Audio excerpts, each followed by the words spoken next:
Orang saya dikejar anjing aja, saya pilih pasah. Lah gimana? Mau lari juga sama-sama celakanya. Tapi ternyata lomba lari buat orang buta itu beneran ada ya. Cuma larinya ya nggak sendiri-sendiri. Kalau orang buta dibiarin lari sendiri-sendiri, nanti terjadi tabrakan beruntun.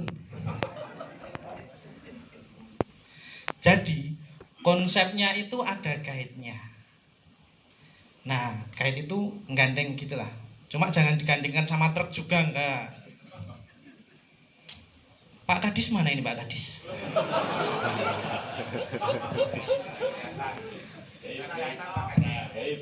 Pak Kadis hitam ya. Mau jadi gandengan saya Pak? Ayo. Iya, mesra loh Pak. Bapak belum pernah kan gandengan sesama cowok? Wah itu rasanya nano-nano Pak. Apalagi kalau gandengannya sambil merem Pak.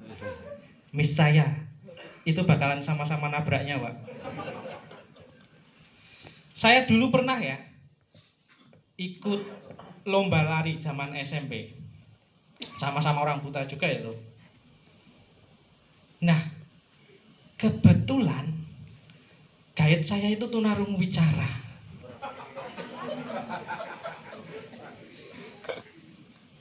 Dia audionya rusak. Saya visualnya yang rusak. Saya ngomong dia juga nggak dengar. Dia bahasa isyarat, saya juga nggak lihat. Lah apa komunikasinya lewat telepati? Padahal ya, waktu itu ketika proses perlombaan itu saya cuma ditarik-tarik loh sama dia. Rasanya itu saya malah kayak anjing yang lagi diajak jalan-jalan majikannya itu loh. Padahal kan fungsi guide itu sebagai Google Map saya ya. Tugasnya ya menunjukkan arah sekaligus ngasih instruksi. Kapan saya harus tambah, kapan saya harus belok. Lah ini sepanjang trek malah fokus mengheningkan cipta. Tapi justru dari situlah saya sadar dan paham kalau ternyata Google Map saya mode silent. Tapi alhamdulillah ya, berkat dia saya akhirnya juga jadi juara 1.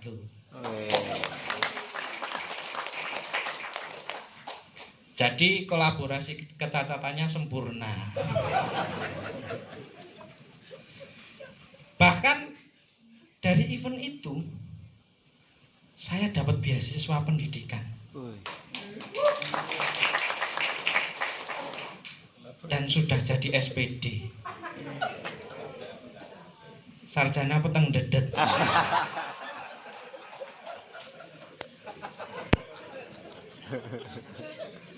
Ya walaupun saya merem, saya mesti tetap melek pendidikan dong.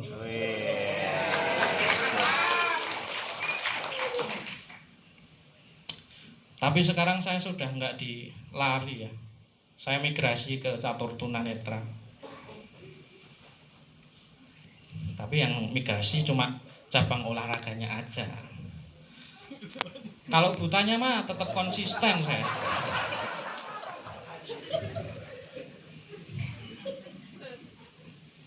Sebenarnya saya juga masih pengen di lari itu. Cuma perut saya nih loh, sudah semejikom. Gara-gara itu tuh sekum kita Bagindut Samson. Ndi to wong jane?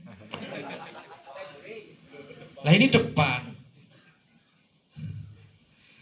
Saya ya kalau pas makan sama dia itu selalu ngambilin porsi brutal buat saya. Pernah nih ya, suatu ketika kita lagi makan bareng, dinner romantis lah.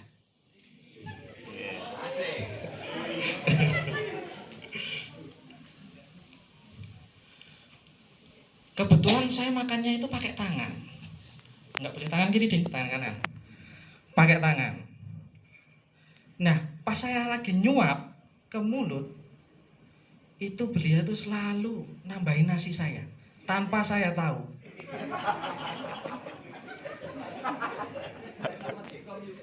Batin saya makan terus tapi kok nggak habis-habis.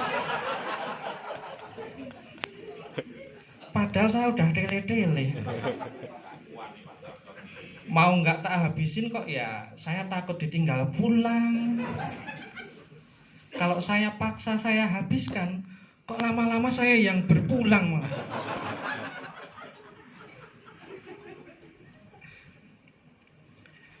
Kembali ke catur buta ya. Buat yang belum tahu, catur buta itu papan dan buahnya dimodifikasi. Jadi papannya itu semuanya dikasih lubang-lubang di petak-petaknya itu. Nah, untuk membedakan hitam dan putihnya, petak hitamnya itu dikasih timbul, yang putih datar. Sedangkan untuk buahnya, semua dikasih kaki supaya bisa ditancapkan. Nah, untuk membedakan hitam putihnya juga, yang putih itu dikasih polos. Sedangkan yang hitam, itu dikasih pentil itu, di atas bidaknya. Kalau pentil nggak masuk dong.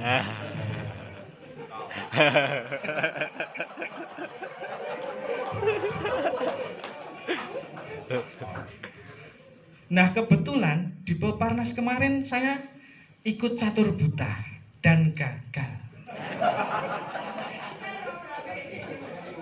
Ya itu soalnya saya terlalu menikmati raba-raba pentil itu aja.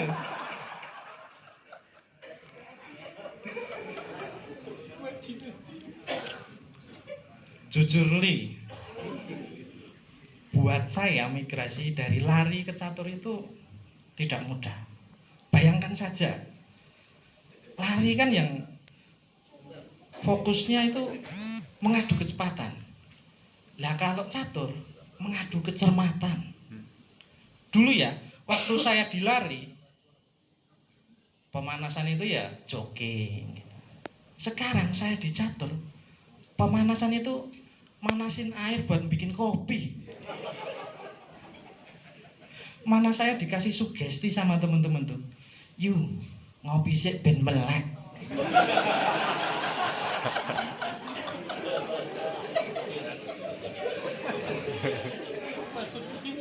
Ngopi biar melek itu buat saya termasuk investasi bodong.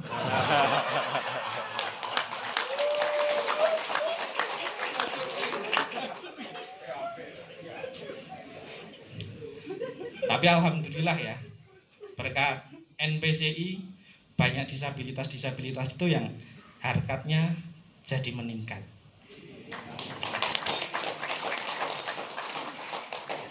Terima kasih NPCI. Terima kasih, saya Wahyu. Salam para tangguh.